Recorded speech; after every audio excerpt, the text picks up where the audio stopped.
महाकुंभ को लेकर सियासी घमासान थमने का नाम नहीं ले रहा है। उधर सदन में सत्ता पक्ष और विपक्ष में गतिरोध बना हुआ है और कल जिस तरह से डिप्टी सीएम ब्रजेश पाठक ने स्वर्गीय नेता मुलायम सिंह यादव का बयान देकर तंज कसा, उसी बात पर हंगामा आज भी देखने को मिल रहा है।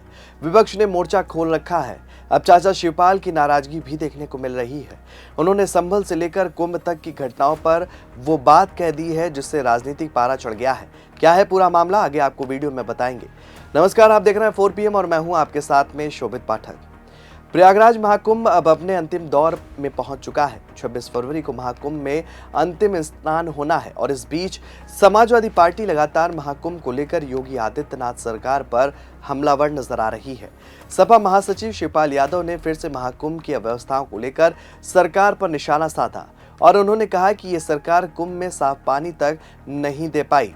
सपा नेता शिवपाल यादव ने कहा कि मैंने कई बार कहा है कि आस्था और व्यवस्था का समन्वय नहीं कर पाए और इसलिए ये सब हुआ है। ये कुंभ में साफ पानी भी नहीं दे पाए। साफ पानी केवल वीआईपी लोगों को मिला है। इन्होंने प्रचार प्रसार करके सभी को बुलाया। कुंभ सदियों पुराना है और हमारी सरकार में भी कुंभ 2 बार लगा था, लेकिन तब यहाँ कभी अव्यवस्था नहीं हुई और ना ही किसी को कोई परेशानी का सामना करना पड़ा। शिवपाल यादव यही नहीं रुके। उन्होंने आगे कहा कि कुंभ पहले भी लगता आया है और जो इन्होंने कहा था कि 100 करोड़ लोग आएंगे तो इनकी गिनती बहुत मजबूत है। उन्होंने इसे तो तुरंत गिन लिया, लेकिन जो महाकुंभ के दौरान भगदड़ में जान चली गई उनकी गिनती अभी तक नहीं हो पाई है। 2 जगह भगदड़ में जो मरे उनकी गिनती ये लोग नहीं कर पा रहे हैं। और क्या कुछ कहा शिवपाल यादव ने, जरा सुनिए। तो देखिए, मैंने कई बार कहा कि ये आस्था और व्यवस्था का समन्वय नहीं कर पाए, तो उसकी वजह से ये सब हुआ है और साफ पानी भी नहीं दे पाए। और साफ पानी तो अगर दिया तो केवल वीआईपी लोगों को, और जो इन्होंने प्रचार प्रसार करके सबको बुला लिया है। हमेशा कुंभ तो हमेशा लगा है, सदियों पुराना कुंभ था। हमारी सरकार में भी 2 बार कुंभ, तो कभी अव्यवस्था नहीं हुई है, कभी कोई दिक्कत नहीं हुई है और कुंभ लगा ही आया। और जो इन्होंने कहा था 100 करोड़, और फिर इनकी गिनती बहुत मजबूत है, तुरंत गिन लिए। और मरे हुए जो घटना हुई है, जो मरे हैं 2 जगह, उनकी गिनती अभी तक नहीं हो पाई और सही भी नहीं बता रहे कितने मरे। वहीं अब यूपी के संभल में 24 नवंबर को शाही जामा मस्जिद सर्वे के दौरान भड़की हिंसा मामले को लेकर भी समाजवादी पार्टी लगातार हमलावर है। योगी आदित्यनाथ सरकार की ओर से पिछले दिनों उपद्रवियों की पहचान के लिए पोस्टर भी लगाए गए। अब इस मामले में समाजवादी पार्टी के वरिष्ठ नेता और राष्ट्रीय महासचिव शिवपाल सिंह यादव का बड़ा बयान सामने आया है और इस बयान में वो संभल की घटना का जिक्र करते हुए नजर आ रहे हैं। बता दें कि संभल हिंसा को लेकर बयान देकर शिवपाल यादव ने राजनीतिक गलियारों में एक बार फिर से हलचल मचा दी है। मीडिया से बातचीत के दौरान उन्होंने कहा कि अगर यूपी में समाजवादी पार्टी की सरकार बनती है तो एक और पटकथा लिखी जाएगी, इसमें संभल सबसे ऊपर होगा। और क्या कुछ कहा शिवपाल सिंह यादव ने, जरा सुनिए। देखिए, संभल के मामले में जब समाजवादी पार्टी की सरकार हम लोग बनाएंगे तब अत्याचार की एक पटकथा लिखी जाएगी, तो उसमें संभल फिर सबसे ऊपर होगा। पटकथा लिखाई जाएगी, अत्याचार की पटकथा, तब संभल सबसे ऊपर होगा।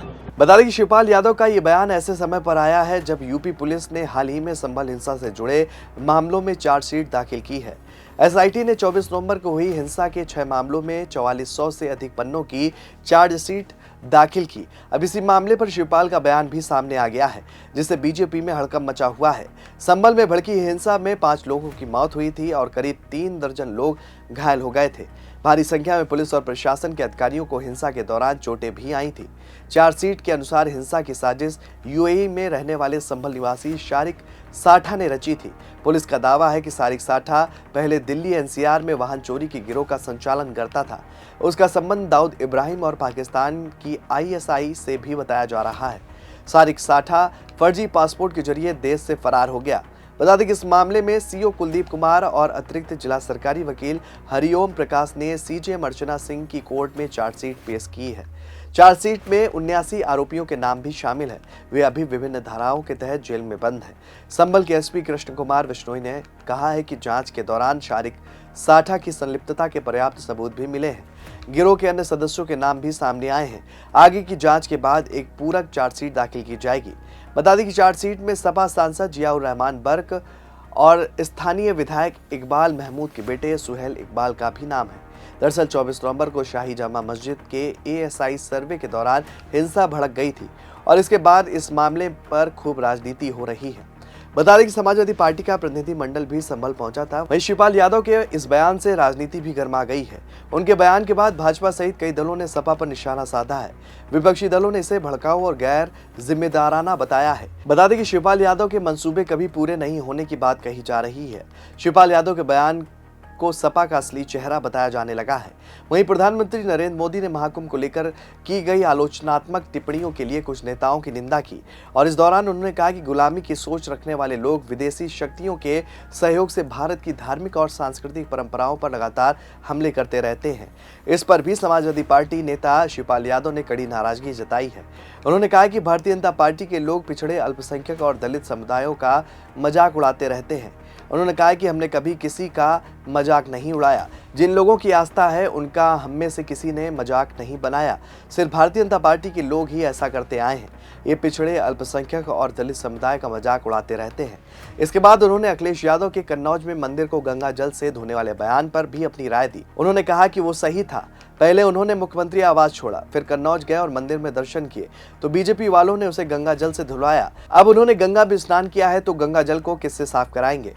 आप कहते हैं कि गंगा में नहाएंगे और गंगा की सफाई करेंगे, लेकिन एनजीटी की रिपोर्ट में साफ कह दिया गया है कि गंगा का पानी इतना प्रदूषित हो गया है कि उसमें ऐसे कीटाणु हैं जो बीमारियां फैला सकते हैं। उन्होंने आगे कहा कि अब जब केंद्र और ये लोग आपस में लड़ रहे हैं तो उनके खिलाफ कार्रवाई होनी चाहिए, रिपोर्ट भी लिखवाई जानी चाहिए, लेकिन ये तो काम करेंगे ही नहीं।